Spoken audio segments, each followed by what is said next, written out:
Vegas lights shine bright, bad boys sitting pretty. Michael, Steve, Rob running things in Sin City. Podcast blazing truth, rhyming hard and witty. Three kings on the mic, Vegas life gets gritty. Matt Michaels dropping bombs, quick wit, no filter. Sin City's own, blending gold with the silver. Steve taking notes, every word's a thriller. Rob's on the tracks, beats cold like a chiller. Bad boys a podcast, raw truth they broadcast. Speaking facts so fast, haters coming dead last. Las Vegas legends, three amigos top class. Mic in hand, setting fire, never outclassed.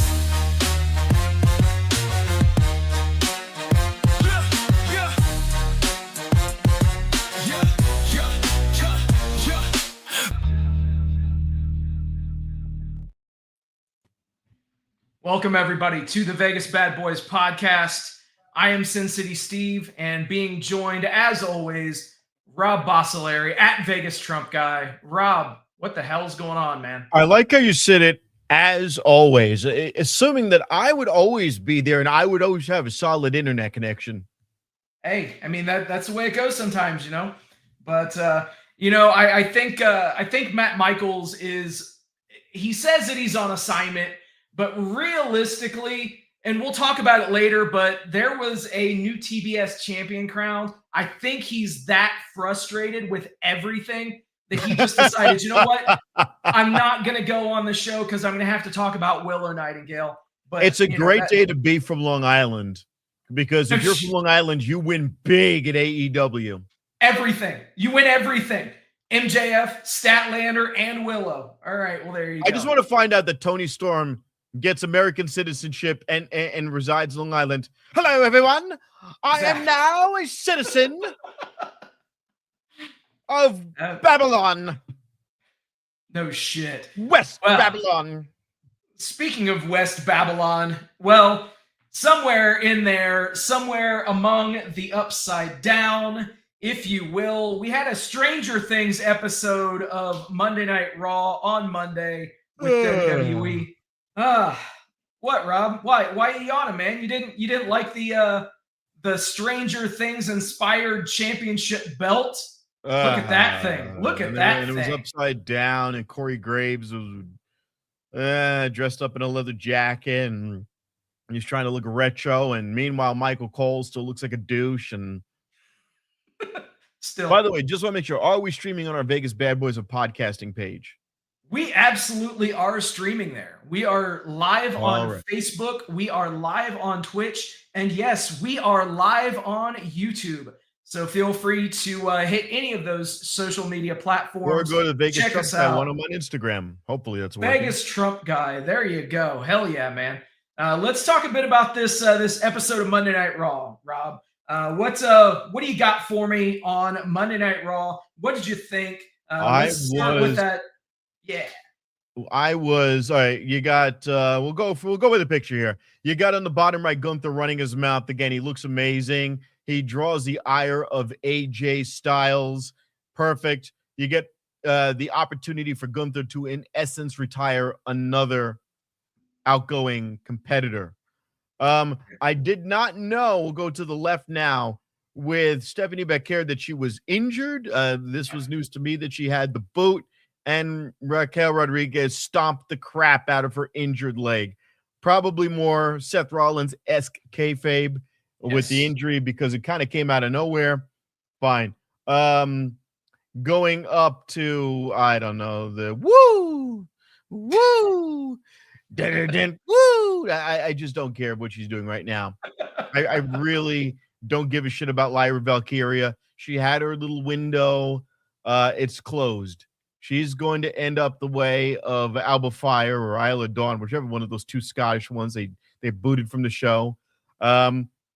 They've done everything. She just, I just don't care. And honestly, I don't care right now about the Judgment Day. It doesn't matter to me what they do. They're kind of stale. So I'm not a big fan of that match. Now we have new women's tag team champions. Yes, we do. Oh, look at that. Well, first of all, look at this straddling of Asuka's face. I mean, this is great. Now, it was a good, clean match. The thing is, now I'm wondering, now I have the fear radars going up because every time that she tags with somebody, oh boy, Uh-huh. she is a terror Uh-huh. queen for a reason. This is going to set its way up for Rhea Ripley to fuck over. She will fuck over Io Sky. Io Sky will run back to Asuka and Kairi Sane. Asuka and Kairi Sane will help her and feel bad. They will feel Will they? bad about it. I think they could, because eventually you're going to have to turn Asuka face, or she'll become such a lovable heel that she'll morph into a baby face again. So it always happens. They even did it with Drew McIntyre, remember, back during the pandemic. I'm a heel, I'm a heel, I'm a heel. Wow, this guy's a badass. I like him now. Title run. Yep. So,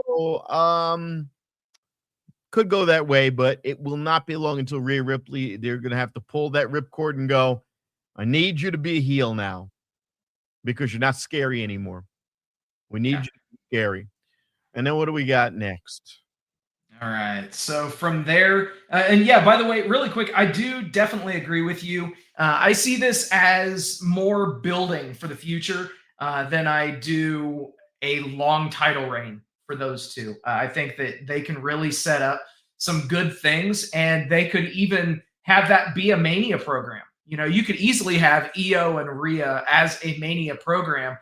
They've had obviously multi-person matches in the past on that big of a stage. But I think that they definitely could, as you're saying, turn Rhea heel. That would give a completely different angle to everything that they've done because they've not had that type of a role with Rhea as a heel and Io as a babyface. So I think that they could actually do some really good stuff with that. But continue. Yeah. Now, well, I don't know if you got my picture in time, but I gave you a picture of our good old Starfleet. I don't know if she's a captain. She's wearing gold, which in the future is not a captain's color. But the man, Becky Lynch, is now in Star Trek. She definitely is. And you're saying she was wearing gold. She got some gold. Yes. So she got the gold, and that costume she's wearing, her ring attire, is literally a rehash of her Starfleet Academy uniform. So that's what that was inspired by. She came out with it as a long jacket, and then she came out with the ring uniform. She's wearing the color of a security officer or ops. If you're a nerd, that's of interest to you because that means she's either some sort of security guard in the show or she's in some sort of, person who just scans for crap. But she is going to be in Starfleet Academy, and this will be interesting. Based on what she's wearing there, can't really tell what her rank is, but she's in a show that takes place in the year 3000, and the entire main casting crew are all women, minus a couple of, Of course. And I will say this, she's the only one in that cast that I've seen so far that outside of the main role, which is played by Holly Hunter, all of the other women are plus size. So she and Holly Hunter are the only ones that watched their Starfleet rations. And that's it. Yeah, well, we'll leave it at that. We'll leave it at that. It blows my mind how these entertainment agencies don't understand that things have happened a certain way, in particular way, over the last several years for a reason. Maybe change up the formula. Yeah, here's what I'm going to say about that. Buddy of mine was in the Marines. Excuse me. Well, in the Marines, and another one in the Air Force. And the guy in the Air Force was a captain. Right.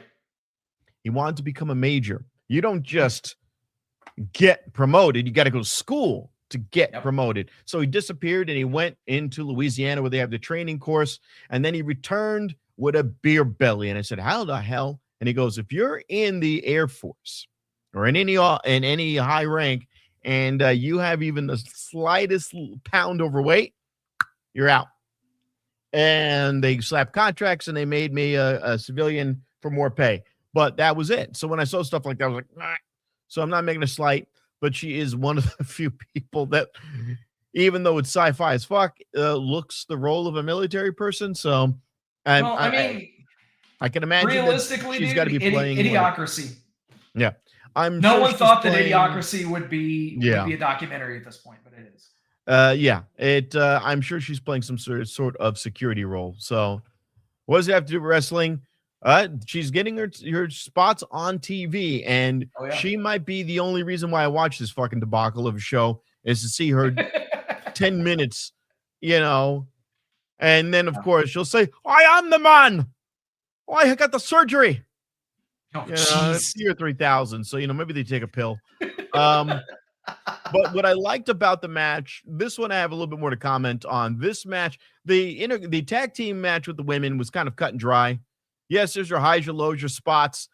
But what was significant about this was with Maxine Dupree, she kept relying on the ankle lock a lot. That was her only move. Everything led to an ankle lock, which was fine. She was aggressive. There was one point that I realized that she was not going to take the belt. When she won the belt originally, she took the ankle lock, dropped to the mat, and increased the pressure in the center of the ring, by which Becky Lynch had nowhere to go. She kept her shoulders elevated and did the Kurt Angle, because that was, really a Kurt Angle style. And bam, she's got it. This time, she does not apply that pressure until she gets to the ring rope. She doesn't try to drag her into the center of the ring where hijinks ensue. Becky Lynch reverses the pressure, grabs onto the rope for leverage, which is illegal, and pins Maxine Dupree's shoulder. And of course, Maxine Dupree has no ring awareness, which Cole, hey, he says it. If you got no ring awareness and you screwed yourself. I want to see her chase, but now we know Ivy Niles in the mix. And I'm going to be honest, if Ivy Niles does not get a fucking personality by the end of the week, this isn't going to go very far, because you've got you have those idiots in the Creed brothers doing the Ship Ahoy little promo in the background. They're out. They're out. They're NXT bound, or they're going to be on TNA next week. That means Ivy Niles kind of screwed, because she's got the presence, she's got a look, but being the crusty bitch attitude has never lasted very long. The longest person to ever, make that work is Shayna Baszler, and she's out, and Nia Jax, and she's out pending either Zep bound or another, slap on the wrist for botching another person, like she did by putting, Jade Cargill's face into steel. But I don't know. I mean, they're going to give Ivy Nile a little bit of a run. I want the belt back on Maxine Dupree. I normally don't like babyface runs because they're stale and they get boring, but she had energy. She had some speaking ability. She got right up in her face last week and cut a fucking amazing promo. I am your intercontinental champion. I'm theirs and I'm yours. I love that. It was simple. It's been said before, but it was fucking great. Have her chase it. They're going to have to do a three-way. They'll do a triple threat probably with Ivy Nile, and Becky Lynch will hold on to it for an annoyingly long time. But also keep in mind, Becky Lynch is promoting her Star Trek show, so that's the other reason why they gave her the belt, because that show drops in 2 weeks. So they have to have the gold on their star for a little while longer, probably a month or two. Then she'll do like the Jey Uso with the fucking, world heavyweight belt. Give it back to Maxine Dupree. People like her. I'm calling it, she is the Cody Rhodes of that division. She has the look, the energy. People are liking her. She's clean cut. Go with it. Run with it. Shoot the rocket on her. I want to see her also in the ring with the on again, off again U.S. champ. I want to see a rocket on her. Yeah, put a rocket on her. Yeah, shoot a rocket. Oh. Yeah, that too. Yeah. I mean, it works. Matt would have let me have it for a half an hour. Yeah, this guy over here wants to fucking shoot rockets on her. Jesus fucking Christ, Boss Larry. Ah, jeez, man. Wow. She just got married. That's somebody else's job. No, but put the rocket on her. And I would also like her to go up against Chelsea Green a few times, because I think those two would have some great chemistry going back and forth. That would be very interesting. But then we've got Fragile Phil. Fragile Phil. Yes. Fragile Phil. Yeah, took some inspiration for his pre-match gear, if you will, taking a page out of Braun's dad and uncle, the Steiner brothers, for his entrance gear, rocking the CM Punk varsity jacket in the style of the University of Michigan jacket that the Steiner brothers would wear. So, what do you got to say about the match, man? Put on a hat made out of chain link. Come out with a siren. Yeah. All right. This was not a good match. I did not enjoy this fucking match.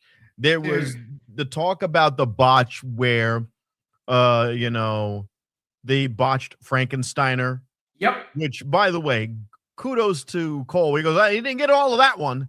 It was going with the Frankensteiner, and now CM Punk's got an opportunity to get away from Braun Breaker, and now he's got some space. Braun Breaker goes to the Frankensteiner. They're what would you call that? Hurricane Rana, basically. Yeah, I mean, yeah. Which by the way, anytime a big guy like that does a Hurricane Rana, I love it, and because you don't expect it, and the way he executes on it, it's very mechanical. That he gets the lock and he flips. It's not a fluent motion, and this time that was a problem because he didn't get the lock, and CM Punk held on. Now, I don't know if that was a spot or if that was a botch. I don't know if that's the thing. And I can say this. I actually listened to Lance Storm, of all people, talk about what went down with that particular spot. And it was telling, because something I didn't notice in the moment watching this match was that CM Punk's legs were actually outside of the turnbuckle, which if you're completing a Hurricane Rana or a Frankensteiner or any of those types of moves, the person taking the move, their legs actually have to be inside of the turnbuckle. Right, or they're going to get caught up in the turnbuckle. Correct. The person's legs are wrapped up in there. So then you wonder, was that a shoot? Was he fucking with him? There's a billion questions. Exactly. So improper positioning by CM Punk, whether it was going to be, a reversal that just didn't happen properly, whatever the situation is, I think that kind of adds to the mystery of it a bit more. The one thing that I'll say that's not really fucking smart, if you're WWE, TKO, Braun Breaker even. This is the second time in a month and a half, where Braun has been dropped on his fucking head. If you think back to the War Games match with the Doomsday spot, and he took that bump and he landed right on his fucking neck. And he was out for a good chunk of that match, too. The cameras went off him, and he sat in the back and recouped for a while. Exactly. And now, fast forward to this match, and I don't have the screenshot of that particular spot, but it did not look good. Go back and rewatch the spot. Well, now here's the thing.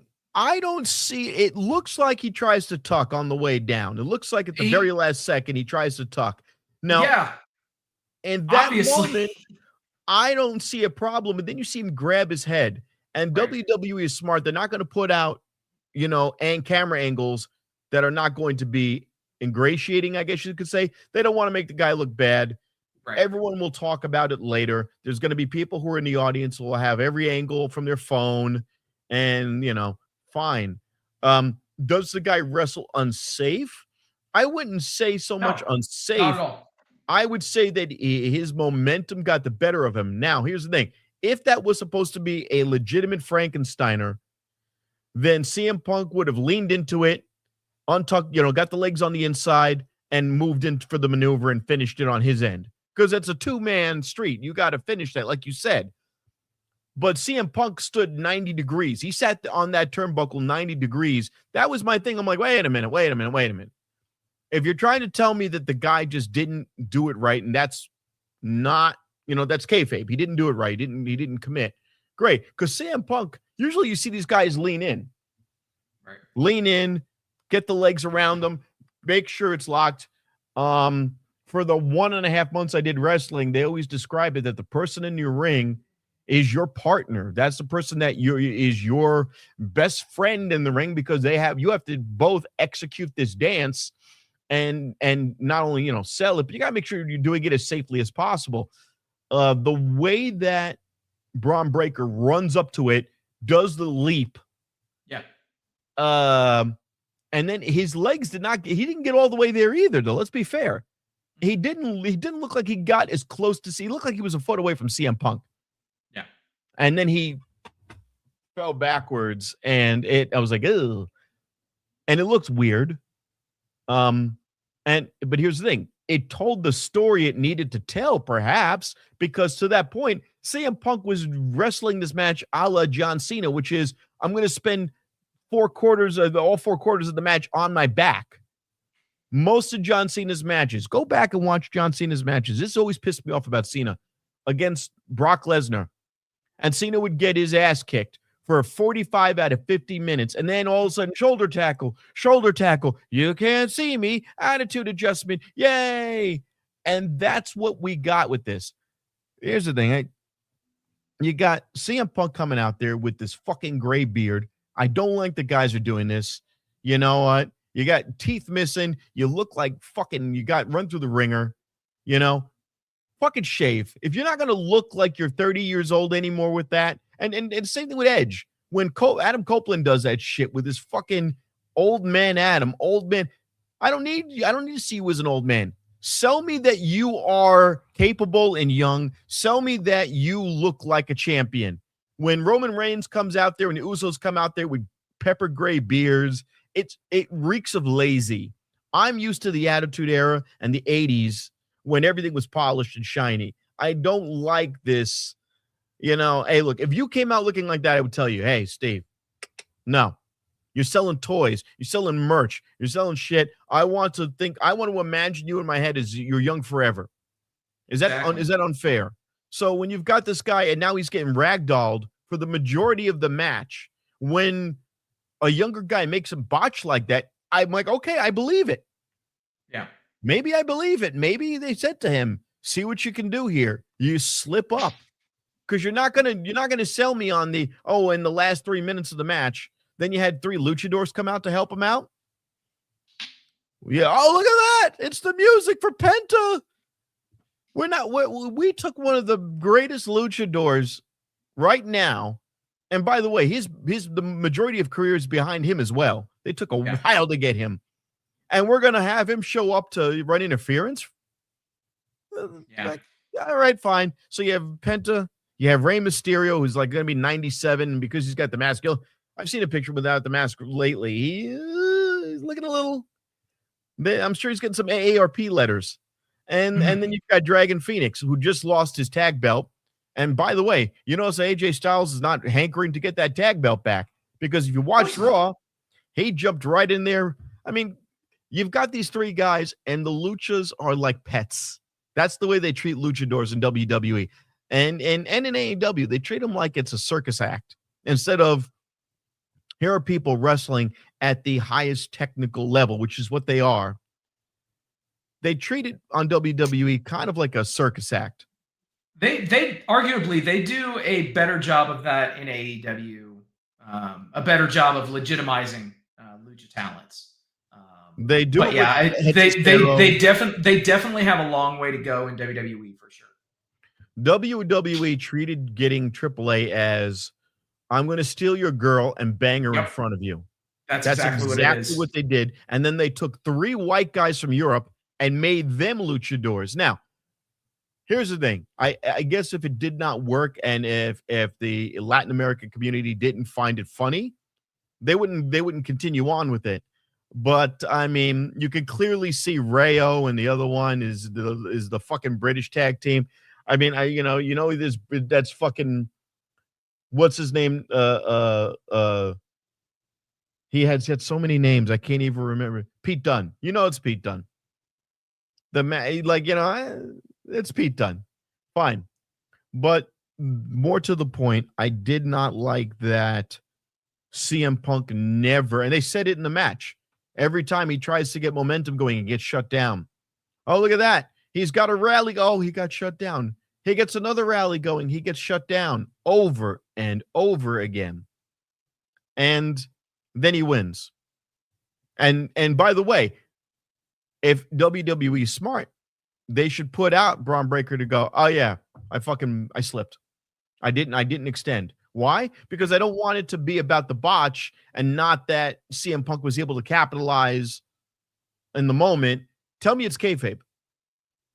Absolutely. Tell me it's kayfabe, because if you go on the fact that Braun Breaker botched, you made CM Punk look that much frailer and weaker, and Of course. it just terrible, you know? Yeah, and man. you just don't do it. I definitely feel you, man. And, you know, speaking of botches that made the show, we talked about that one. Let's talk about a botch that didn't make the show because they only did it for the live audience. And that was signing Javon Evans to a Raw contract. Now, realistically, say whatever you will, but I come from the school of thought of, okay, if we are going to call up this person, if we are going to make this person look like a big deal, then we need to show them on TV signing their contract. Make it a big deal. The fact that this was not featured anywhere blows my mind. Yeah, they blasted it over social media, but again, they didn't put it on any of the telecasts for any of the viewers. Well, that is terrible, and I hate to be rude. Somebody's literally knocking on my door, and there's nobody here. So hold on 1 second. Absolutely, man. And you know, so the other thing that I'll just go into on this is, you know, if we are legitimately going to focus on people, and if we're going to make people seem like a big deal, then obviously we need to market them. There needs to be some cross promotion. WWE waiting for a year to do anything with a Netflix co-promotion show should not have been the case. They should have done much more cross-promotion, brand synergy things. AEW definitely needs to do more of that as well. Realistically, if we're looking at professional wrestling promotions as just that, wrestling promotions, they need to learn how to promote, it seems like, in 2026. Because, yes, you see all the ads on the aprons and things like that with WWE, but there are so many shows that they could do cross-promotion with, that they could get brand synergy with. And this is the first time that they've done that on Netflix. Hopefully we see more of that in 2026.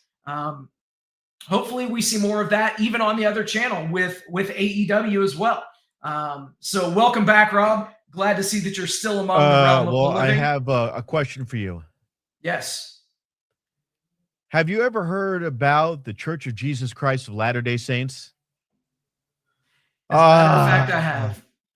I got a neighbor who, passed, and his wife is elderly, and I'm like, oh, you never know what it could be. You know, I hate to walk away. It's beyond unprofessional. I spent almost 8 years in radio, so to jump for any reason, it better be important. When I see, no, is there a better time I can? No, exactly. No, Well, I wasn't rude. Let's just talk about the other WWE show. Let's talk about SmackDown. What things stood out for you from SmackDown this week, Rob? Outside of one thing that I can think of, definitely, and then maybe something else. All right. Well, first of all, to connect what you said about Javon Evans, you had Jordan Grace making her appearance, and she's talking smack with Jade Cargill. Great, love it. Yeah, they screwed Javon Evans over. It's like, what the fuck, man? If the guy's that great. But also, didn't you have him tagging with Leon Slater and in NXT just not a week ago? Leon Slater's nowhere near WWE ready. So I would have kept him in NXT a little bit longer and dragged that partnership out. Partnership. Yeah. That's about right. Well, that's what it was. That's about right. I would have dragged that out a little bit longer. All right, let's go from the bottom left. A hospital match. The ambulance match. The ambulance match. I'm sorry, hospital. Well, it was great. We got, Was Aleister it Black. though? He Was got it thrown great? into he got thrown into the windshield, and then they couldn't open the ambulance doors again because somehow they got locked from the inside. I thought he was going to stuff him in the side part of the car.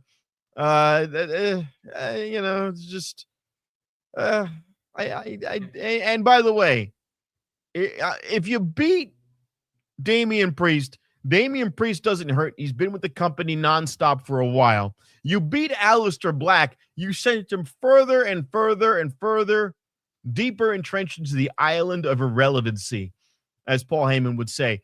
He is a joke. He's not scary. All right. If you had some creepy bald dude, I'm not creepy, with one blue eye, and he's got he's got a little strap of hair. He's got a Puerto Rican wife, which I don't even know. She's goth, but she looks like fucking Elvira's evil sister. I mean, what the fuck is going on here? They don't know what to do with this guy. It's like your Hot Topic couple, which, by the way, Karrion Kross was not Hot Topic. This fucking guy is. This guy looks like they went to Spirit Halloween and they said, get the night manager from Spirit Halloween and his fucking girlfriend who are doing this job so they can pay their fucking college loans and put him in a match. And he's better than that. But everything that made him cool, which he carried over from WWE to AEW, they completely got rid of it. They completely abandoned everything that made Aleister Black cool except for his entrance. And that doesn't work anymore. So, fuck it. I mean, you've made the guy completely worthless. Quit. Aleister, go back to AEW or go to TNA. Go to TNA. Team up with Rosemary. Go make some fucking sick goth group. That would be the real solution. That's what you need to reinvent yourselves. Okay, the Hardys went to TNA and reinvented themselves. Yeah. What happened? The Hardys fought each other because they did Big Money Matt, and I don't like Big Money Matt. Some people do. And Jeff beat the shit out of him. And then Matt Hardy went fucking insane and made Broken Matt Hardy. And then Broken Matt Hardy beats Jeff. And then Jeff becomes the obsolete mule and Brother Nero. And everyone goes, oh my God. These guys should be effectively done with their careers, not going and shooting higher. And then they go and say, we're going to get the belts from every tag team. And they do it. Yeah. Okay. I'm not saying you're going to get all of that. But if you went back to a rung below, take a year or two out and figure out what you want a character to be, because obviously you're completely marginalized in WWE. They don't know what to do with you. They have no room for you. So annoyed. I'm going to rant on that guy. I know Matt would roll his eyes, but that pisses me off because he's way better than that. He's a better talent in ring, on the mic, and character-wise. He's so much better. Absolutely agreed. Absolutely agreed. I think the frustrating thing is, realistically speaking, during Aleister Black's initial NXT and WWE run, he was hot. He was over. He had a place. They were building something with him. And then out of nowhere, things just kind of fell off, if you think back. And then he leaves to go to AEW and arrives with a lot of fanfare. Obviously shows up, spin kicks Arn Anderson, spin kicks Cody Rhodes his first night in the company. And I'm thinking, okay, great. We're off to the races. This is going to be good. And then what? I still don't know what really was the deal with his AEW run. He almost got Cody Rhodes to retire. That was the gimmick. The gimmick was correct. Cody Rhodes can't beat him. He put his boots in the middle of the ring, which I thought was a bit over the top. That was when Cody was still like, what do I do? And I'm like, wow, okay. It's the same thing as the chairman, Sean Spears. You have these people who were given, hey, you're on their launch pad. Here's the rocket. We're strapping it to your back right now. Yep. Hey, do you have a bucket of ice water? Yeah, no shit, I want to fuck this up so bad.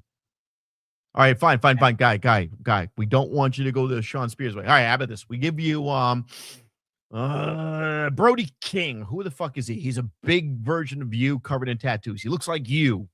Okay, all right. And what about this? Buddy Matthews Murphy. Okay, what's his deal? Well, he's a guy who ends up following cults because that's his gimmick. Is he's always a cult follower. Don't know why. God forbid we would get rid of the fucking name Buddy. Matthew Mayhem. That would have been a better name. My name is Matthew Mayhem. Good. At least it's in line with what you're doing, not fucking Buddy, but whatever. And nothing.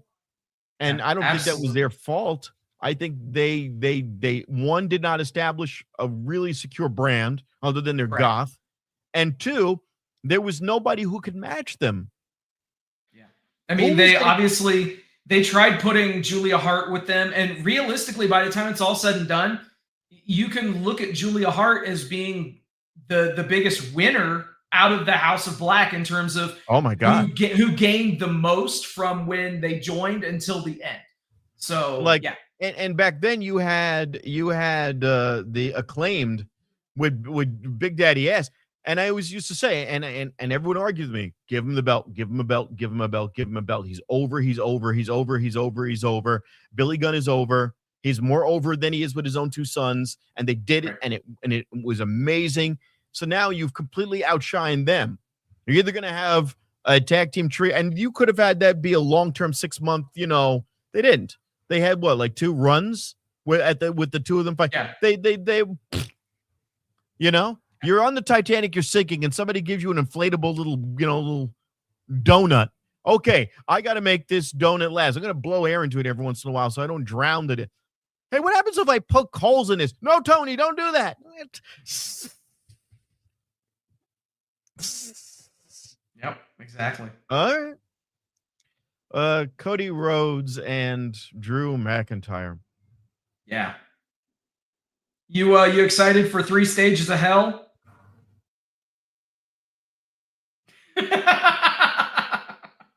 Especially when one of the stages is a normal wrestling match.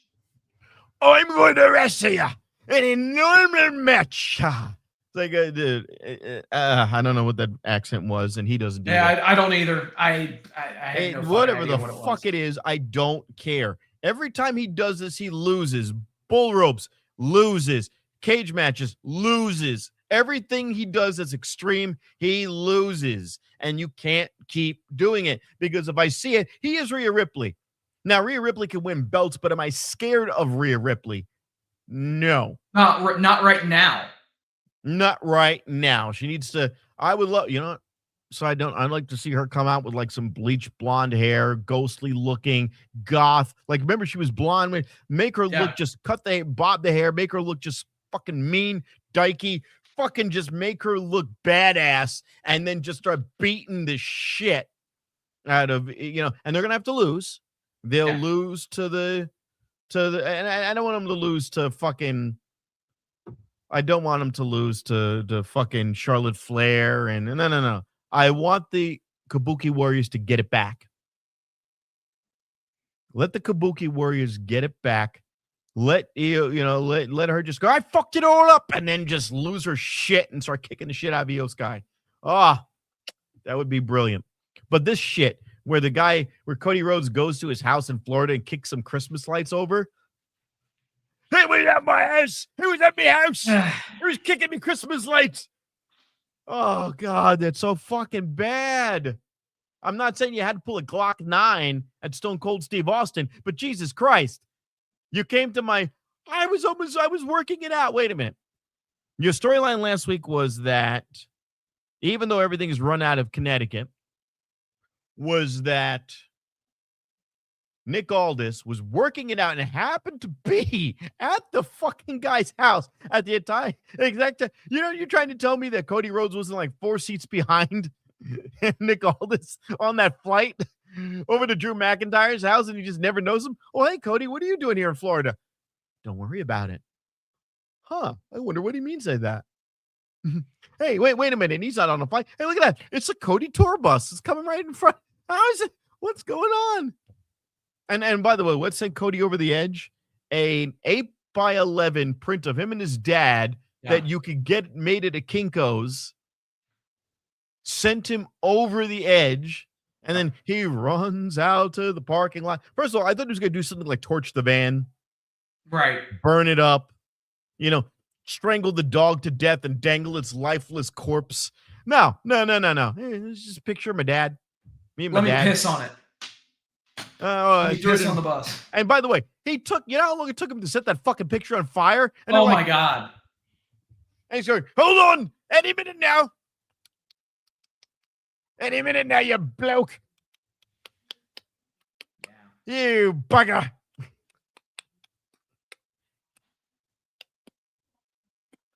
Just you wait. And then Cody's like, yeah, it's uncomfortable. It's like, come on. Fucking My suspension of disbelief is ending immediately with that shit. It's like, hold on. Hey, somebody give me a candle. Hey, somebody give me a bloody candle. It's like, what the? Give me a fucking piece of gas. Oh, my God. Yeah. You know what? This was their opportunity to do their version of burning down Swerve Strickland's house. If you're telling me that Cody Rhodes has the van and you burn the van up because he came to my house and kicked over my ornaments, my lawn ornaments, and maybe I don't give a fuck. If it was a picture of my dad, you don't think I have like that picture everywhere on a hard drive? Don't. What did his dad like? Hold on, son, I just done it for you. It's got my Rhodes DNA in it. This is Reynolds juice all over this picture. What the fuck? If you anyway, will. and it's like what the fucking $1 frame? They got a Dollar Tree at the last minute. You can tell they slapped that whole thing together. He's not getting angry over that. He's a fucking millionaire by now. You know how much dough he's got coming? I don't give a fuck about that. I love my father. I love my biological father who I met 2 years ago. They gave me a picture. It's going on my hard drive. It's going on my cell phone. It's going in the cloud. I don't give a fuck about an 8x11 that I got made at fucking FedEx. Can you make this picture of Cody's dad? Hurry, we forgot. And can you varnish it? Could you put it in like a varnish so it's flame retardant? Fuck. Dude, it's ridiculous. But stupid fucking nonsense was that? Yeah, and how did you beat him? Like, how did they pass each other in the corridor? He runs in one direction. You know what they needed to play? They needed to play Benny Hill during that. Yes. Yes. Absolutely. Absolutely, man. What do you got to say about the top half of this graphic, man? All right, to the top right. Not smart. New. Yeah. No.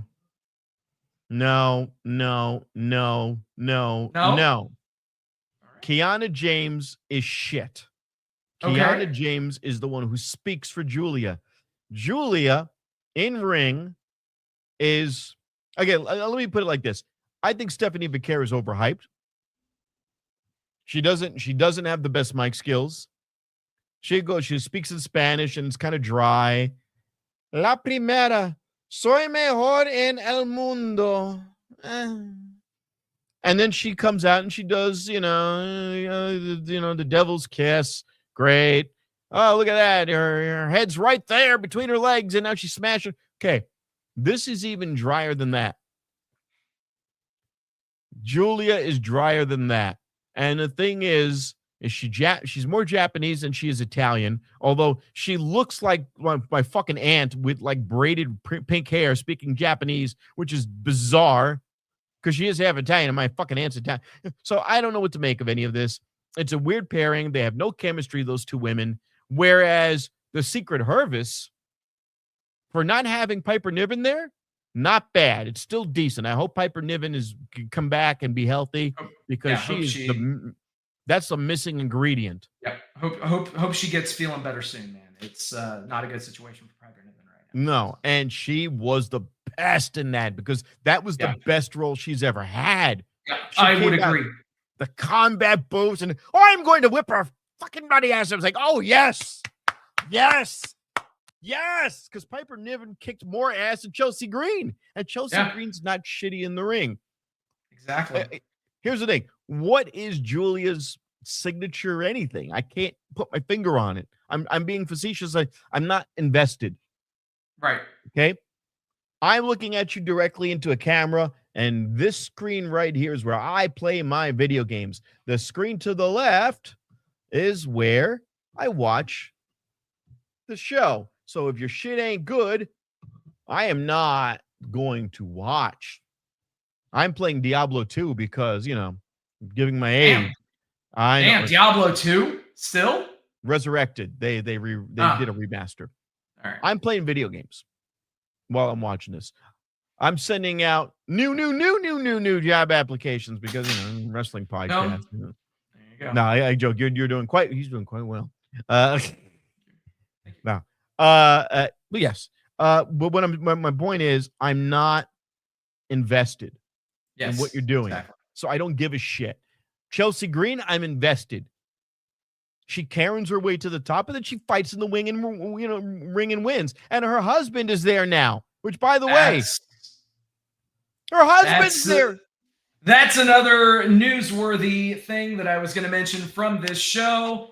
Matt Cardona, not Zack Ryder, signed to WWE SmackDown. And I think that is the biggest part of it is in the parentheses. It's not Zack Ryder. It is indeed Matt Cardona, as it should be. And it just goes to show hard work can pay off. Congratulations to Matt Cardona for reaching where he should be, because quite frankly, say whatever you will about him, that guy deserves to be on main roster WWE. That is where he fits, and that's where he belongs. Here's the thing. He said, I will never be Zack Ryder again. I will never. So what did I do when he came back 2 weeks ago? He came back as Zack Ryder. Yeah. I said, fucking guy, hypocrite, blah, blah, blah, blah, blah. And then he tried to dial it back. I guarantee goddamn to you, he said to them, fuck that shit. They roasted my ass for that.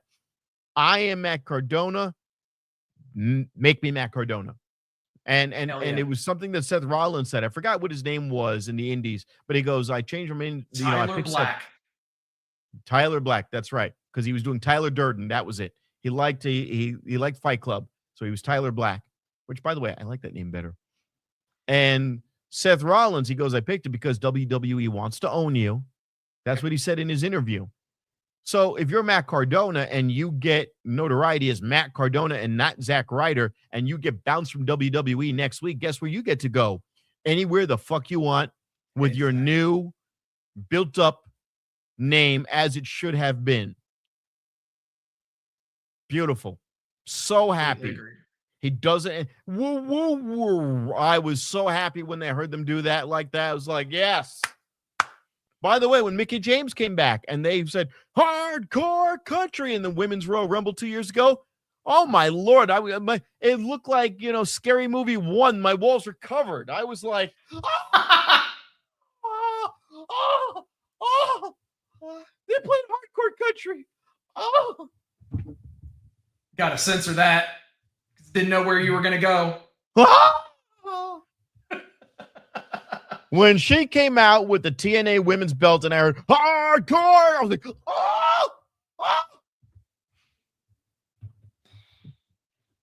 I can't sire children anymore. That's how I blew up both nuts. But no, that's my thing. Yeah. Now, the other thing. Whatever. Yeah. Whatever. For a bunch of women, whatever. Yeah, I mean, realistically, we saw the culmination of that four-way on Raw. So I mean, So here's the thing. The new women's tag champs being crowned, yada yada. So also when they do these montage pictures. Okay, so you've got the We're Not Friends tag team, and they've got their, their We're Blonde and Blue-Eyed smiles on, and they look like they just came out of the country club. Great. You've got the Kabuki Warriors, and they look like good old Japanese gravure, where they're there to be stripped down just to the tasteful line. which we all know Kaneko Uri does, is a Japanese bikini model, as well as a really good graphic design artist, as it turns out. And okay, then you've got, I don't even know what you call the tag team of Io Sky and you're not the Terror Twins. I mean, you're the fucking champions at this point. It Right, doesn't really matter what you call them. Rhea Ripley, but now you've got this old picture of Nia Jax, which doesn't work because she's dropping more weight than the Venezuelan government. Absolutely. And then this picture of Lash Legend, it looks like a high school fucking yearbook picture. You can't have her sit with Nia Jax and take a fucking pissed off look. What? I'm looking at this. I don't understand. Don't slap tag teams together. I know it worked over the summer in AEW with Brody King and Bandito, but all right. And with Harley and Willow. That worked on both sides. Yes, AEW knows how to do it right, because SmackDown don't. Because what's going to end up happening is those two are going to disappear.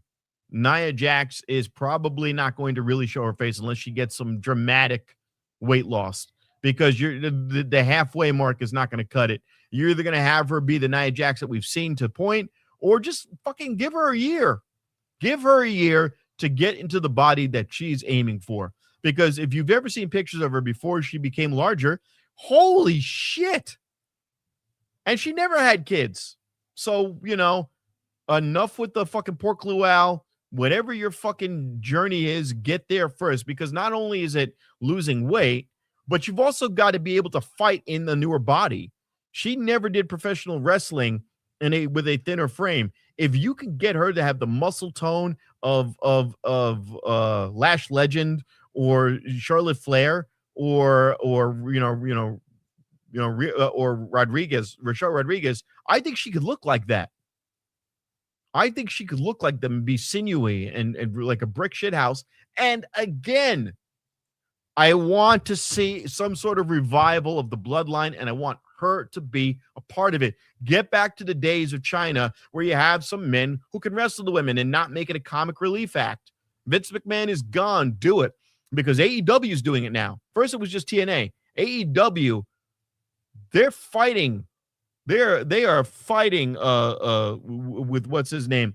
I fucking in the Death Riders. What are you saying, Marina Shafir? Marina Shafir is taking bumps and chops from the guys, okay? Yeah. Roderick Strong gave her a chop to the back of the neck, which was cringy, and she took it and turned around. Well, you do know the subtext behind all of that, right? Hit us up. Okay, so obviously Roddy and Marina are married and have at least one child together.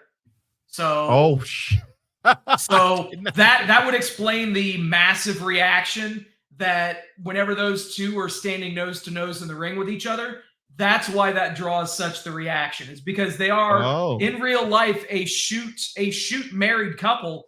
And the fact is, they've not made any allusion to it at all on AEW television.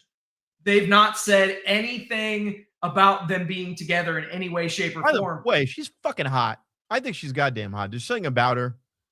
God bless you. You're oh my God. And if that's what they're doing in the ring, one of two things: either they're really boring in bed and they're just like, it's 9:00, it's time to go to bed, we have to watch our calories, or he's chained to the bed and she's just riding him, digging her nails into his chest. Like, one of two things. That's probably what it is. Oh my God. Oh my God. Oh my God. They probably got the kid in the soundproof room. Shut up. Daddy's getting fucked. You're like, Mommy, you sound like Mr. McMahon. Shut up.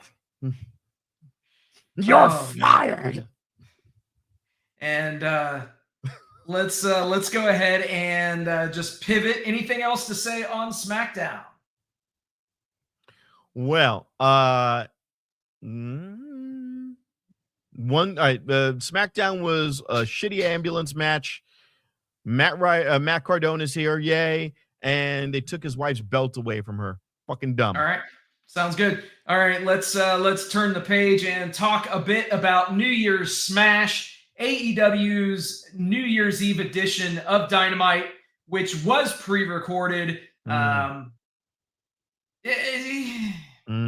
Yeah.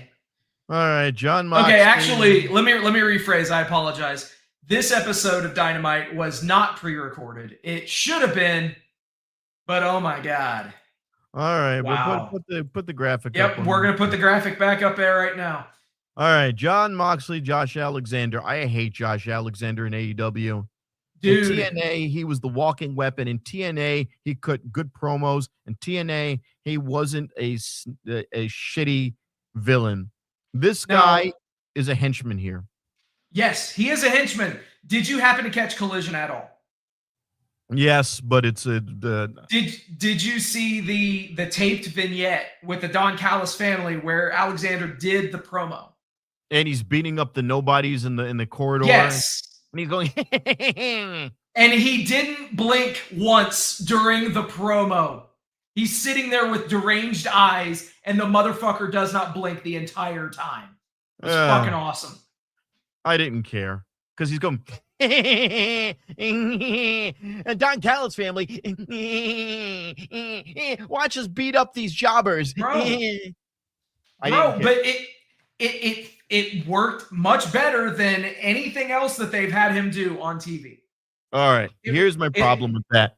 The walking weapon was Canadian Kurt Angle, and he was composed. That was the one overarching theme. If I were to composure, he came in as a composed, even as a heel when he was with the fountain with the Armory. He was composed, and he was calm, and he comes out, and you know that this guy is a wrestler. Now, I wish they would have did a video package of him as a wrestler like they did with Max Dupree, where they show you him just out wrestling people. And then Don Callis, and maybe they did, and I forgot about it, but I don't know. I needed a Team Taz. I needed a Taz kind of like what they did a few years ago. Taz was giving like bios on people. Oh, yeah. And yeah, I didn't like how they rolled him out. He's a weird henchman. And it's like watching a John Travolta movie where he's a bad guy. Watch The Punisher, where John Travolta's a bad guy. And he's like, hey, Frank Castle, I just killed your family. Like, they do this Urkel laugh. It doesn't make sense. I don't fucking like it. I don't like it. It's just goofy. And I don't like goofy. I really don't. I just don't be goofy. How ironic. Anyway, let's talk about did you have any thoughts on MJF's unveiling of this gorgeous Triple B? The belt is supposed to look like the it's supposed to look like his Burberry scarf, I guess. Yeah. It looks like just a brown belt. I don't know. That was actually what I was going to mention too. It doesn't look like a Burberry. For them to talk about it being like a Burberry belt, nah, it's a big brown belt. That's what the real Triple B is. It's not the big Burberry belt. It is the big brown belt. And it's also ironic because he comes in a black suit. He should have just kept the fucking real belt because that thing looks fugly as shit. It looks dirty. Yeah. It does. There's no depth of color to it. Yeah. There's just nothing. It's just fucking nasty. It's not as bad as that, canvas belt that Bryan Danielson had years ago. But you didn't like the sustainable championship? Oh God, that was so bad. This is not quite that bad, but it's close. It's close. And also the fact that, he just chucked the belt, the original belt away. It's like, you kind of make these things look like they're interchangeable, and I know they are, but, I just didn't like it. I just don't like it at all. Yes, no. All right. Also, I don't like the new hair, the greasy. The hair. You don't like MJF after he got his hair plugs? Oh, that what that is? After he got his Turkish hair transplant? Well, no, I thought he had a full head of hair. What was he using before? I don't know. He He didn't have a full head of hair. he was balding. He was balding, and yeah, he had to do something. Because And that looks like the Al props to him. Pacino. Props to him, man. I gotta. Hold on now. God damn it. Hold on. MJF hair. Yep. Let's just have the show draw to a crawl while you look this up. All right, come on. Oh Jesus Come on, Christ. Rob. Sorry. Yeah. Okay. I don't. I'm sorry. Just I want to know who his doctor was. Is all I'm saying. You know. Because I need a little bit more action in the front and on the top. Well, there you go, man. Well, it's, you know, I'm sure we can make a few phone calls for you. You know, because Bosley did not help me. Yeah, but I'm sorry. I never knew his hair was going. Oh yeah, so you see, it's receding in the. Yeah, all right. Okay. All right. And then, so elsewhere, we had the AEW National Championship on the line with Ricochet defending against Jungle Jack Perry. To the surprise of absolutely no one, Ricochet picks up the dub. And in the main event of this show, Willow Nightingale defeats Mercedes. No, hold on. I love that picture. Imagine if she's bouncing up and down on top of you and you're looking at that. Oh my God. Why do you think I chose the picture? Oh my God. I'd be frightened out of my mind. Frightened? What the fuck? If that's on top of you. I'd be all right with it. I'd be all right with it. Matt would need to get 2 more surgeries. Jesus. Stop. Anyway, for those of you that were, you know, having the tinfoil hat conspiracy that Mercedes was never going to drop these titles, say whatever you will about her dropping this title to Willow, but Willow basically gets her win back as Mercedes defeated her to win the TBS championship over nearly 500 days prior. So it all goes full circle. So well, also remember, Willow Nightingale's the one who injured her in New Japan. Exactly. Well, so I wouldn't say injured her. Mercedes kind of did that to herself. Yes, but yeah. But yes, the kayfabe, was saying that Willow did the damage. So right. But here's the thing. I never went into that match doubting that Willow Nightingale had the ability to do it. Yeah. I don't look at her as comic relief. No. Harley Cameron was. Harley Cameron is definitely the Enzo Amore of that group. And like Enzo Amore, eventually she started to pick up some moves. By the way, please bring him in at 2026 and get him with Big Bill and get fucking the bounty hunter Keith the fuck out of there. He sucks. But no, I like it. I like seeing her win and being serious about wins. What I'm a little confused about is they're doing that conglomeration thing, and it's getting murky as to who's doing what. Yep. It's very, very murky. I liked give the people what they want when they did the hug and the camera. That was cool. AEW does so many wonderful little things here and there that you want to just pull them aside and go, hey, dude, when you do all these cool camera angles, think back to the Jay Lethal TNA promo with Ric Flair that was a shoot promo where they're impersonating each other. And they did the camera angle where they zoom in on Ric Flair's face, then they cut back to Jay Lethal, and then they zoom into Ric Flair's face and his eyes are bugged out of his skull.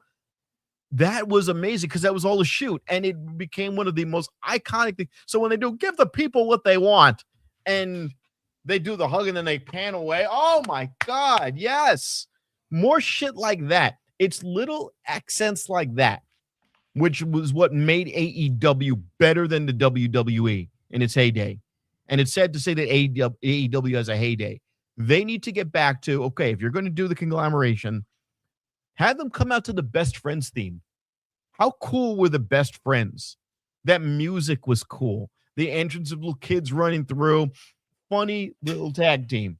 And you could do that. I would have rather have had that than her theme. No. Have her come out to the Best Friends theme. Have her come out to the Best Friends theme. And because what is their tag team name? The Babes of Wrath. Oh yeah, the Babes of Wrath.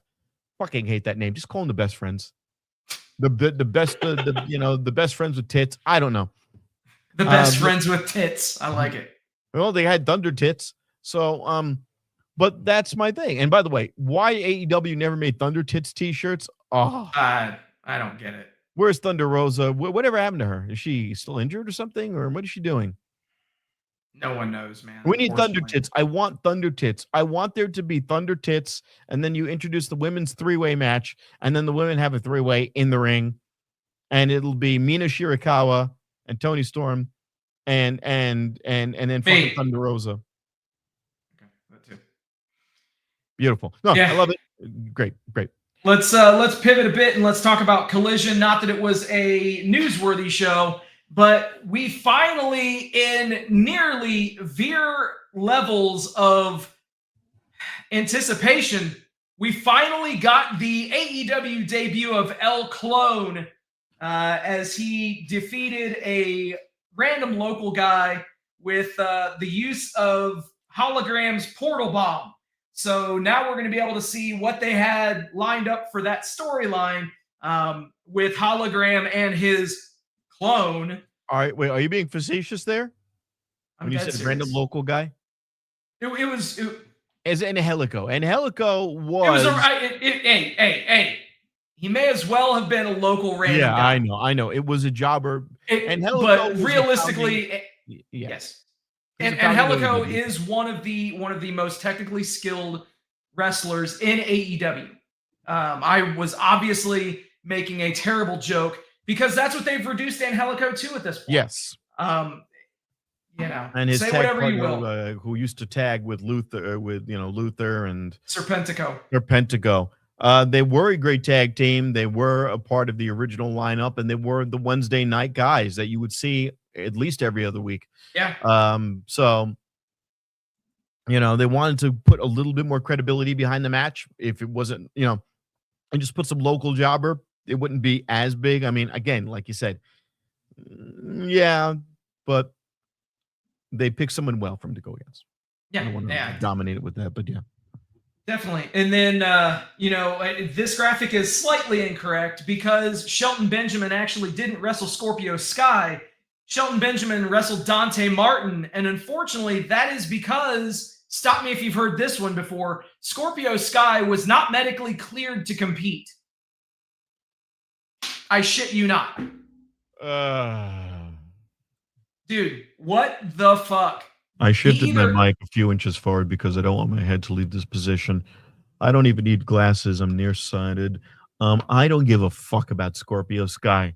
He has never, ever, nor will he ever be at this current juncture, based on what we're seeing and his forward trajectory, any better than SCU. And the only reason SCU was good as all, it was because of Frankie Kazarian and the Fallen Angel. Christopher Daniels are the only two that dragged his ass. Otherwise, he's a boring, vanilla fucking guy. And he's just fucking boring. He's always been boring. I never cared about him. Don't give him a solo career. Don't do anything with him. He's another guy. Go send him to MLW, MLZ, whatever the fuck, Major League Wrestling.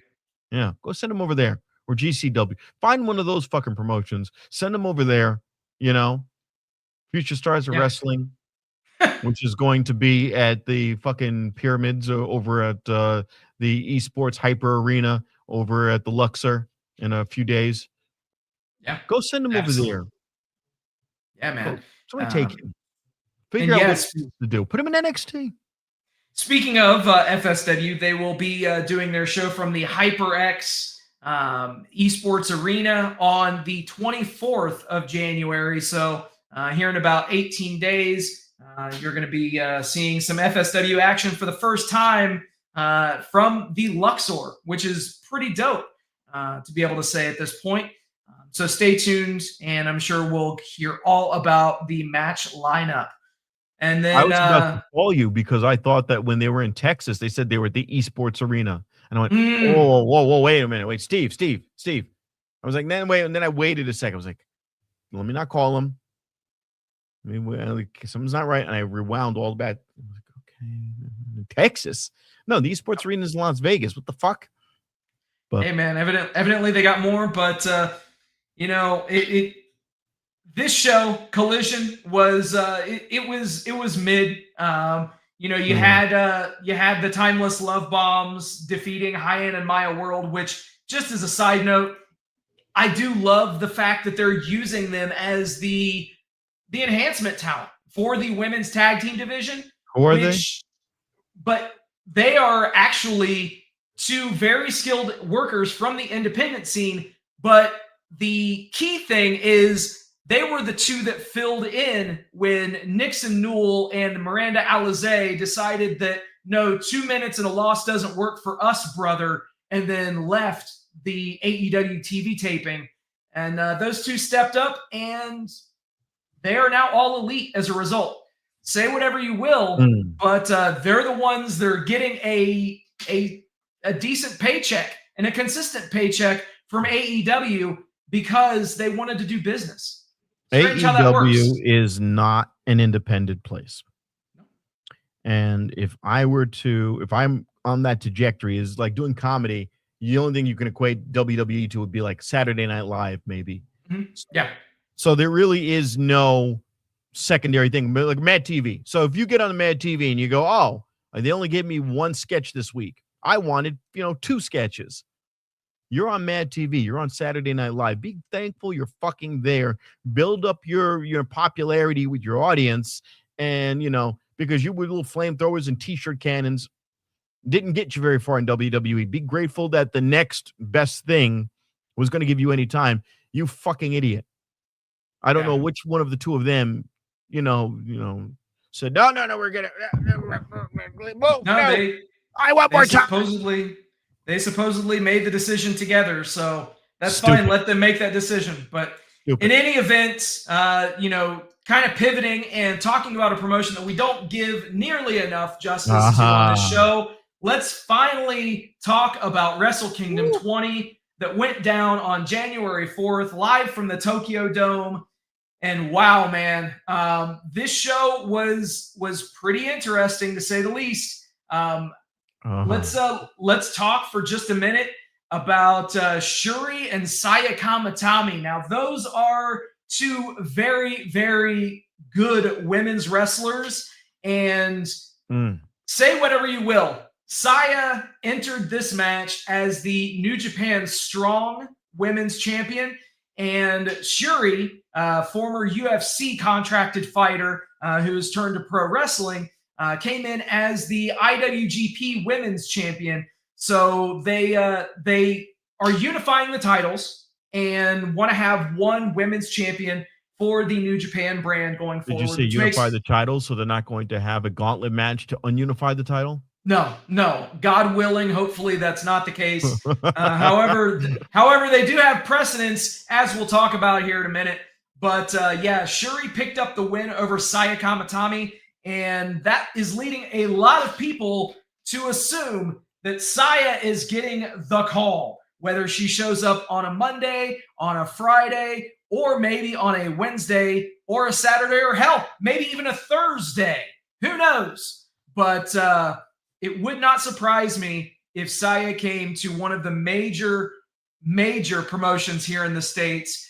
She's very good, has a killer entrance, tells a lot of good story action with her facials in the ring. Her selling is top notch, and they cleared up the title, got a title off of her. So who knows what's next for Saya Kamatami? But kind of pivoting a bit, talking about Konosuke Takeshita versus Yota Tsuji, who is, just to give some frame of reference, Tsuji is the next big thing for New Japan Pro Wrestling. And if this show was any indication, the next big thing is here now, as Yota Tsuji did knock off Konosuke Takeshita to win the IWGP World Heavyweight Championship. He came into this match as the IWGP Global Champion, so he is now carrying both titles as well. Are they unifying these titles? I don't know. But one thing that is certain, this image was taken from the New Year Dash show, which always follows up Wrestle Kingdom. And for those with a keen eye, they can spot that the IWGP Heavyweight Championship belt design has in fact changed and gone back to the previous belt design, much to the delight of many a New Japan fan. If you haven't seen the old belt, go look it up. It looked like the Divas belt from WWE. Yeah, it looked like actually, you know what it looked like? It had the exact shape of the fucking Cody Rhodes tattoo. It had the rings and the shit in the middle. Dude. It looks it never looked like a proper world heavyweight belt. And this is supposed to be like a crown. This is a crown on the top of the belt.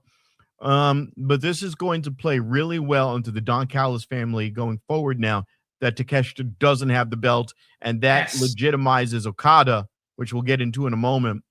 But now Don Callis has one winner and one no winner. Yes, absolutely. Loser. Absolutely. And speaking of that main event, Kazuchika Okada channels his original self. And as we all have grown to know from Okada, when he does his Rainmaker pose and stands there with the bird extended, obviously it's become the joke. And he did this numerous times during the match. He did the bird pose and things like that. But at the very end of the match, he did his old Rainmaker pose and actually stood there with his arms outstretched and delivered a final Rainmaker. I think he delivered a total of 4 or 5 of them throughout the match to Hiroshi Tanahashi. And as you can see in that bottom right image, Hiroshi Tanahashi pinned in the middle of the ring. No chicanery, no screwdrivers, no bullshit. As clean as it can be. But the main event, sir, was actually not the match. The main event was what happened after the match. As we see, look at that. You got from left to right, you've got Will Ospreay, you've got Keiji Muto, the great Muta, who incidentally, Hiroshi Tanahashi defeated for his first ever world championship at Wrestle Kingdom 9. So, a decade ago. It doesn't even look like Will Ospreay on the far left. Yeah, it is. It is Will Ospreay in the tan suit. Keiji Muto, obviously Hiroshi Tanahashi. In the center, you have Hall of Famer Tatsumi Fujinami. You then also had Switchblade Jay White, somebody who looks in ring shape. So I would not be surprised if we got Jay White coming back soon. Please. Let's hope. And next to him, you have Kota Ibushi, who, say whatever you will about this guy, he hobbled down a WrestleMania-sized ramp on a broken fucking femur. Now, obviously, that thing was repaired a couple of months ago, but he did not use any crutches. He didn't use any kind of a walking boot. He did use a walking boot. He did not use any kind of a cane. But in that picture, he's not wearing a walking boot on. In that picture, he's got. It's been an interesting road so far for Kota Ibushi. We can only hope that he gets to feeling better, because dude, it was painful just watching him hobble down this rampway. I'm not gonna lie, it was painful just watching. That uncle who comes from Sacramento that you don't talk about. And then you got Kenny Omega. Oh man, quite a row. Everybody came out to support Hiroshi Tanahashi. You even had, and I don't have the image, but you had, of all people, Tetsuya Naito, somebody that left New Japan in a huff, in not the best terms, to say the very least, and in fact, borderline hostile terms, coming down to the ring and actually stood in there one final time with Tanahashi. So yeah, very interesting. But as is always the case with New Japan, obviously the Wrestle Kingdom show kind of puts a button on the previous year. New Year Dash, which typically happens the next day. Oh, man. Right there, you see it on Tsuji's shoulder. He's got that new title. And he also made the announcement that was, it was pretty sobering to a good amount of people. 13 years that the Bullet Club has been around, and now the announcement that the Bullet Club War Dogs and the unaffiliated are now known as the Unbound Company. That, sir, brings an end after 13 years to one of the greatest factions in the history of professional wrestling. Full stop, no hyperbole. I'm talking about the Bullet Club. They don't wait. Now, here's my problem. The Bang Bang Gang and AEW. Okay? Yeah. Not Bullet Club. Nope. Fuck. They do not have the license. Now, mind you, if I'm Tony Khan, Fucking that's what he made. I bring over that IP immediately. In fact, in the last tag match, Juice Robinson came out in Bullet Club gear. Yeah. In their last tag match, Juice Robinson came out in Bullet Club gear. The Bang Bang Gang is just another way to say Bullet Club. Yep. That's and you've got Ace Austin, which, by the way, it wasn't an accident that they brought him over to the Bang Bang Gang because he's all, and boy, was he in that match, by the way, to run interference, but that's another conversation. Mm-hmm. But he was Bullet Club with Chris Bay. Yeah. ABC. Absolutely. Yeah.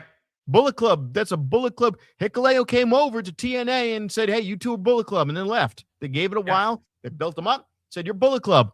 And there he is. They're just the glasses. You can see it. And I want Bullet Club back. You don't want to do it? Tony, do something fucking smart and buy the fucking Bullet Club, you idiot. Buy the fucking Bullet Club. You know, it could be like as if you're, I don't know. Wealthy. I don't know if if it comes down to it, if it's akin to like maybe buying Greenland or something insane, but that stranger things have happened, if you will. And I think I'm being told that we need to hear from a correspondent. Oh, excuse me. This is not just any.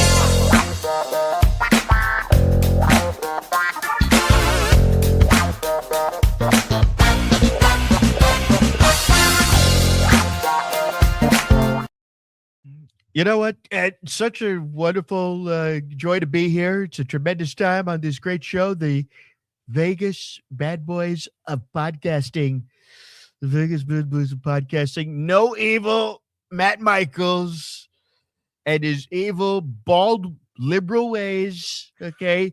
This is a tremendous show hosted by a true American patriot, Sin City Steve.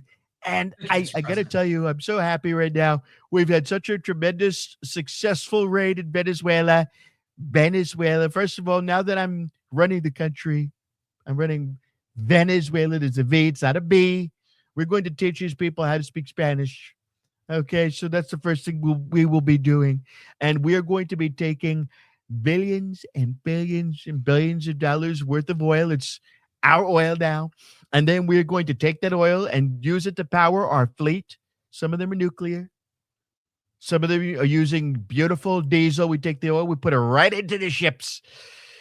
The USS Donald Trump and the USS Defiant will be nuclear-powered submarines. Oh, no, excuse me, battleships. They're telling me battleships. And we're going to send them to take Greenland. And if little Denmark doesn't like it, little Denmark will have to shave the O off of NATO. Let's just put it like that, okay? We'll be like, not Denmark. Bye-bye. We get Greenland. But I want to tell you something about these Bullet Clubs. Tony Khan, he's not a very smart guy. He's not a very good guy. He's very stupid. He's very, very stupid.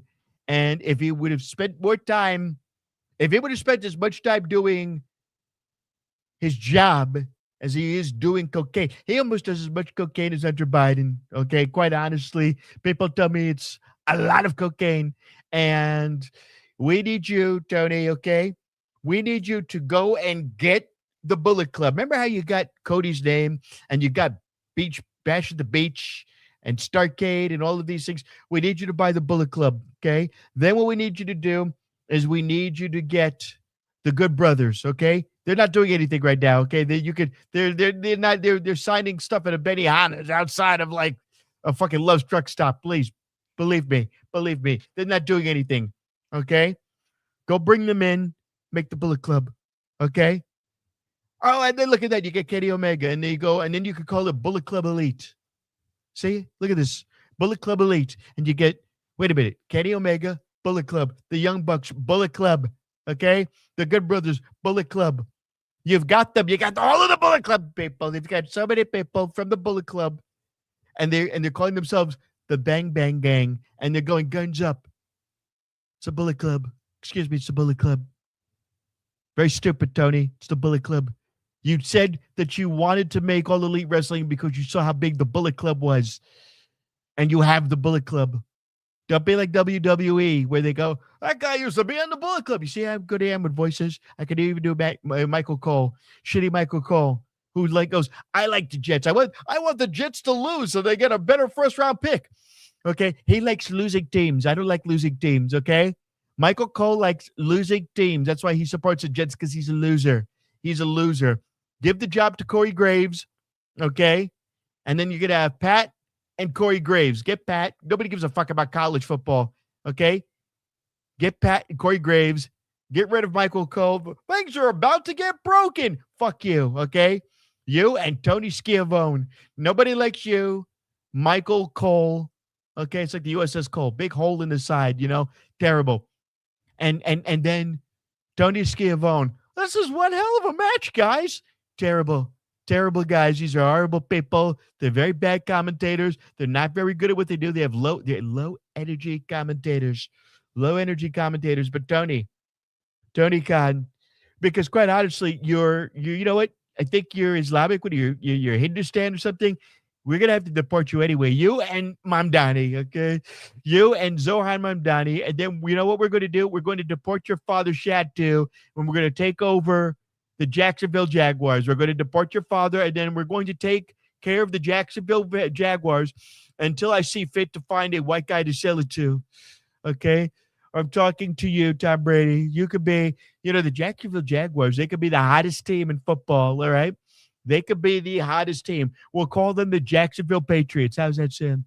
The Jacksonville Patriots. I wasn't done yet. Don't.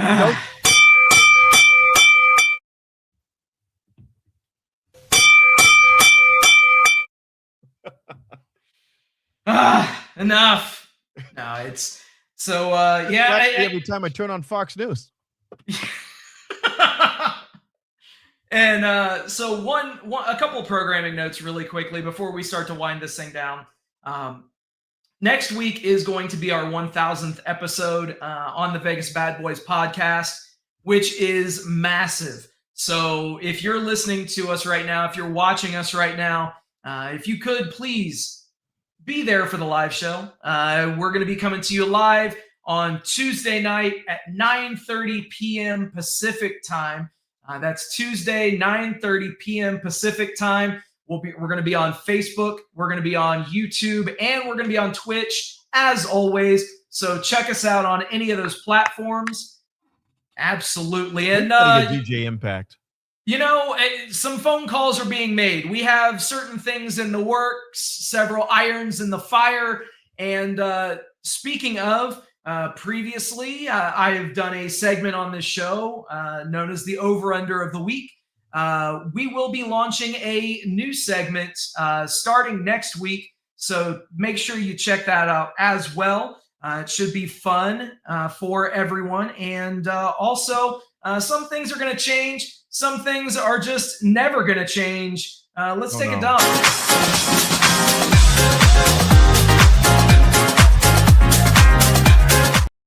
All right. And let's just break this stuff down and beginning immediately. Netflix is the new US home for WWE's library of premium live events prior to September 2025, including WrestleMania, SummerSlam, and Royal Rumble, as well as award-winning documentaries and original programming. Not Peacock? Not the cock. The It's cock. gone. Peacock That is contract ended on the 1st of the year. So what was previously known as the network, so all of the ECW pay-per-views, the WCW pay-per-views, the Mid-South stuff, World Class, all of that just immense video library, it is currently homeless. So rumor has it that that WWE and TKO are going to lean in to YouTube, possibly having a members only type of a page where it might cost you a few bucks a month, but you're going to have complete access to the video library. It'll just be through YouTube. We'll see what happens. Not a huge fan of this, but we'll see how it goes. Elsewhere, let's tap into some AI and hang out with the boys and play some SmackDown. Here comes the pain. Oh man, look at Umaga's in the back. Eddie Guerrero. Yeah. Oh man, fucking Razor Ramon. China. You got obviously on the sticks. You got Hogan and Benoit. Chris Benoit. And you got Bray Wyatt sitting there as well with a controller in his hand, and Dusty Rhodes kneeling on the floor, man. The only thing I notice is they're all staring directly at the screen. Well, they're staring directly. The screen is facing the wrong direction. It's the standard trope of how the TV is always pointing at the camera in WWE.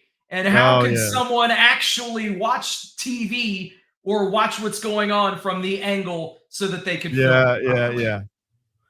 And who's that in the very back? Is that Ultimate Warrior? That is, I believe that's Ultimate Warrior. Yeah, that's who I would think it would be. But interesting stuff. And haters would say that this next one is AI, and someone else who we've already heard from tonight may have something to say about it. But Kenny Omega? Get him out of it. I want to find out the guy who did that. He's going to be fired. We're going to sue the shit out of him. We're going to sue the fucking shit out of this guy. Who the fuck did that? You're gonna put a Canadian on my beautiful body. By the way, look at those muscles. Look at those guns. Okay, you've never seen guns like those before. Okay, I work out at the gym. I could vertical bench 450 pounds. They said, wow, I've never seen anyone who could do 450 before, and you're never going to. This guy's not going to do it. This washed up Canadian fuck from God only knows what, New Japan. He wasn't even good enough to play in Canada. He's not good enough for America. Okay, he's good enough for the back alley scum halls in Japan. Okay, cleaning up ramen off the floor. Okay, a little shitty ramen wrestler. So terrible that they would do this to such a beautiful physique, beautiful body. 6'3", 250 pounds of 250 pounds of pure muscle. Get him out of here. Get him out of here. Get him out. Send his ass to Winnipeg. Speaking of AI, Aaron Rift of No DQ asked Grok to remove the worst wrestling booker from the image and keep the best one. And he posted an image with Tony Khan and Triple H. And Grok removed Triple H. Obviously, Tony Khan replied, thanking Grok and plugging Collision and Dynamite. You gotta love it. And of course, the internet lost their fucking shit. Even better. Even better. Elsewhere, speaking of retirements, Brock Lesnar guy. Yeah, somebody that gained notoriety for wearing a t-shirt and making an idiot out of themselves, said that this is the end. For over 25 years, I've experienced some amazing moments attending wrestling shows. Okay, so what? You're retiring from going to pro wrestling shows? What? I thought that was a picture of Seth Rollins. Yeah. And MJF simply replied, wrestlers, we need to start hitting fans again. Yeah, I would tend to agree with MJF on this one. whenever there's a new year, we tend to have some personnel moves and contracts ending and stuff like that. So Matt Taven, Mercedes Martinez, and Alex Abrahantes are all gone from AEW. So there is that. On the other side, though, one name seems prominent that they are leaving WWE, and that is none other than Tommaso Ciampa. So will we see Ciampa in AEW? Will he go to New Japan Pro Wrestling? I could see him in either promotion. Mm-hmm. Yeah, it could be very interesting. TNA, no, I don't picture him in TNA. No, I don't see him in TNA. And realistically, he wouldn't have to make it known that he was wanting out if he wanted to go to TNA. I'm sure that TNA would love to have him as part of a talent swap. But I see him ending up right out there with the Don Callis family in 3 months. Yeah. Yep. Exactly. Because that's what they do with people that they don't know what to do with.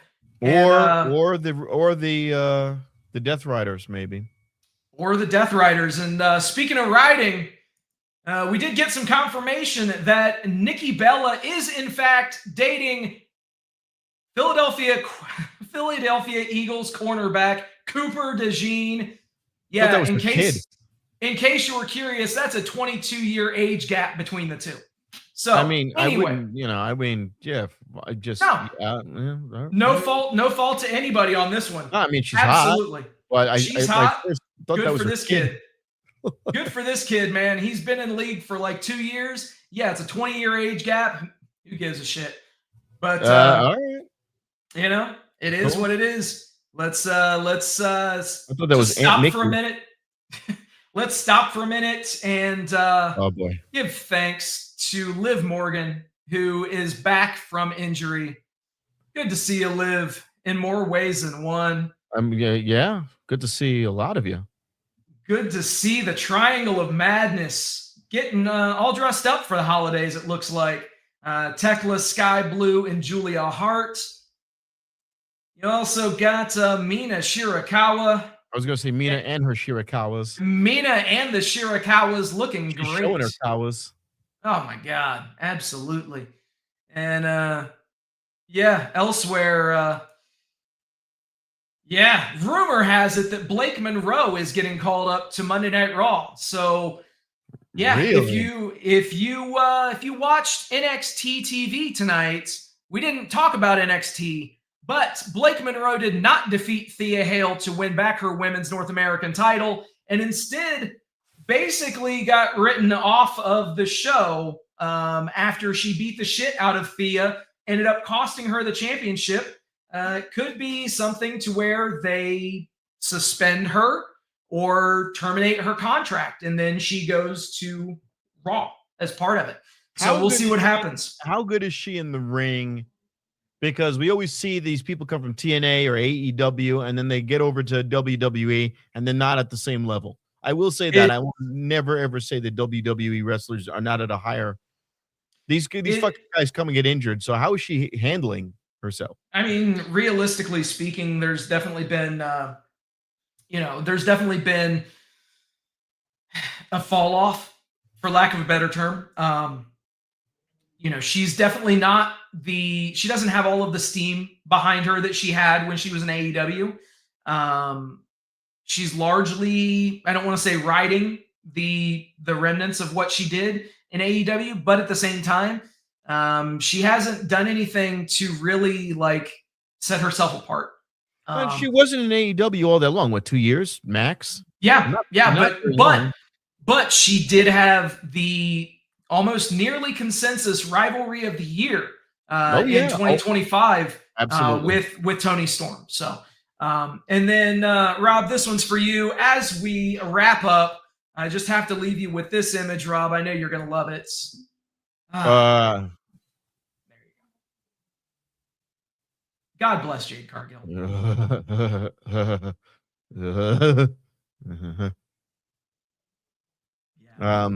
Anyone got Mrs. Buttersworth? I know that's right, man. I know that's right. Well, in any event, let's go ahead and talk to the people for a bit. Rob, tell these fine folks where they can check you out, where they can follow you on social media, where can they go so Well, that you can make them laugh the or Vegas drunk. Trump guy, Instagram, TikTok is where you will find me. My Facebook is kind of a hybrid of comedy events and my own personal rants and raves. So Vegas Trump guy at Instagram and TikTok on the 12th. Actually this Wednesday first, let me plug Four Horsemen of Comedy. That's my comedy group. We are going to be at the Beach House in Henderson on Wednesday night at 11. And check my page for that, or the Four Horsemen, THE 4 Horsemen comedy on Instagram, or look up Lex Las Vegas, one of my partners in comedy crime. That will be on Wednesday. On Monday, 610 Naples. I know that one well. I've been there many times. The Bonfire. I will be hosting the Futurist Female comedy show with Mistress K. I will be hosting that night. That is on the 12th. The following week, on the 19th, I will be in Boulder City, Nevada. Boulder City, adjacent to Las Vegas and Henderson, and I will be at the Backstop Comedy Show. I will be headlining there, and then on the 20th, and I got to put these things also on my comedy page. But for now, just my social media will do. On the 20th. I will be doing story time with Reynolds, who is a fellow wrestling fan. So that one, the location, I do not have that yet. I'll have that flyer out within a day or two.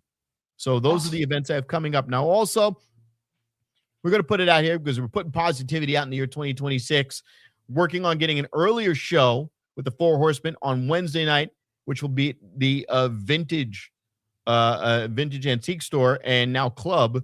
It's a bar over on Main Street in Las Vegas. So we've got multiple venues now. In fact, the Four Horsemen of Comedy, we knock it out in 2026. You'll be able to see it's at Vintage. You'll be able to see it's at the Beach House. And also this Sunday, I forgot to mention the Neighborhood Bar, which is in West Charleston and Jones. The Vintage spot will be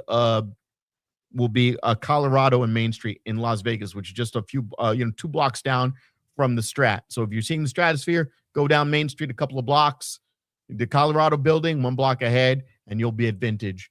Those are all the venues and shows that we're going to have. Be happy to have any of you guys show up. Great drinks, great prices, great food at a lot of the venues, and Main Street's got 1,000 restaurants. So there's something for everyone, but most importantly, it's all about the laughs. Giving a shout out to my partner in crime, Lex Las Vegas, Mike Stiggs, and Khalil Mack, as well as Gator. And I got a whole bunch of other guys. The list goes on and on of people that you can expect to see at these shows. And for comics, the show on Wednesday that I will be hosting will be paid for the headliner and for a feature act. It'll be a paid gig. A lot of these shows are beer tags. You're like, here's 25, here's a little beer, well, $2 beer. No, paid. Oh, yeah. So I want to bring it back, and it's going to be called the Vintage Comedy Showcase. Unless I change the name, I'll change my mind a million times about lunch before I walk out the door till I get in my car. I've had 3 different ideas in mind, but a little bit wordy, a lot to talk about, but I've got a lot of stuff happening, and I want you guys to all be a part of it. Thank you so much, Steve. And of course, you, Matt, DJ, all welcome. We'd love to have you. Hell yes, man. And obviously, make sure that you follow him on social media at Vegas Trump Guy. And again, I just want, as I do every single week, I just want to say thank you to everybody for hanging out with us tonight. Thank you for liking, sharing, subscribing, doing all the stuff that you guys do. We appreciate each and every one of you. Also, a very special thank you to all the brave men and women serving this country, whether you're doing it on lands foreign or domestic. Thank you for doing what you do so that we can do what we love to do. And last but not least, repsports.com, reppsports.com. Go there for all your pre-workout, weight loss, and general energy needs. Again, repsports.com. Use promo code Vegas at checkout. Save yourself 10%. And Rob. Show 999. And I want to say, thank you. And also shout out to GJ Impact. Because if it were not for him, I would not be here. When he told me about this about 2.5, 3 years ago, I went, wrestling podcast. And it's been a great experience, not just, to spend the time with you and Matt, to be able to be graced. I go into a Future Stars Wrestling show, and people are like, "Oh, you're with the Vegas Bad Boys of Comedy," a lot of groups in the Vegas Bad Boys of Comedy, and welcome in. Come take a seat and get a great seat. So it's been an incredible experience, and here's to another 1,000. Absolutely, man. I completely agree. And I just want to echo those sentiments. Thank you to everybody who's ever checked out the show. We genuinely appreciate it. I know I say it every week, but thank you from the bottom of my heart. Thank you for getting us through 999 episodes. Here's to episode 1,000 next week, next Tuesday, 9:30 p.m. Facebook, Twitch, YouTube. And going forward, here's to another 1,000 more episodes because we've got a lot of really, really good shit planned over the next year and beyond. So what's that, like 5 years of Vegas pro wrestling? Bro, we've been around for quite some time. And as the saying goes, y'all ain't seen nothing yet. They held back on a lot of what they could do. We definitely did, and we ain't holding back anymore. See y'all. Did any of you have a great time tonight? Yeah. With that, everybody, thank you for hanging out. We'll do it all again next week. Till then, happy wrestling. Rolling up the strip under neon lights. Podcast mics glowing in the desert nights. Matt Michaels leading with the swagger tights. Sin City Steve right by your side. Alright. Rob Butcher Larry dropping truths, no fear. Broadcasting stories, make it loud and clear. From the Fremont edges to the Bellagio sphere. These bad boys rule, let me make that clear. Vegas bad boys, tearing up the scene. To Matt Michaels and the Vegas Boys of Podcasting, this is John Cena saying thank you so much.